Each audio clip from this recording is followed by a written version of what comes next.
Hello, welcome to day 6 of my weight loss challenge. আজকে সকাল সকাল উঠে ঘরের সমস্ত কিছু কাজ করে আমি প্রথম যে ড্রিঙ্কটা নিয়েছিলাম সেটা হচ্ছে 1 গ্লাস গরম জল আর চিয়া সিড।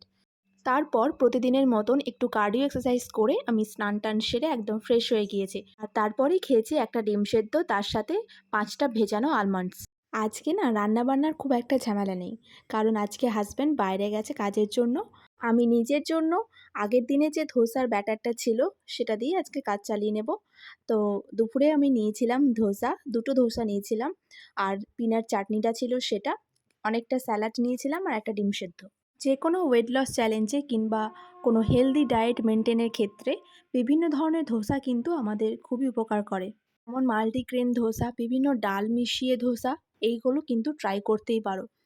তারপর দুপুরে অনেকটা পরিমাণ জল খেয়ে একটু রেস্ট নিয়েছিলাম। আজকে যেহেতু আকাশটা একটু পরিষ্কার হয়েছে তাই বাইরে আকাশটা দেখতে খুব ভালো লাগছিল। তাই বিকালে জানলার ধারে বসে বসে 1 কাপ গ্রিন টি, তার সাথে আকাশের সৌন্দর্যটা উপভোগ করছিলাম।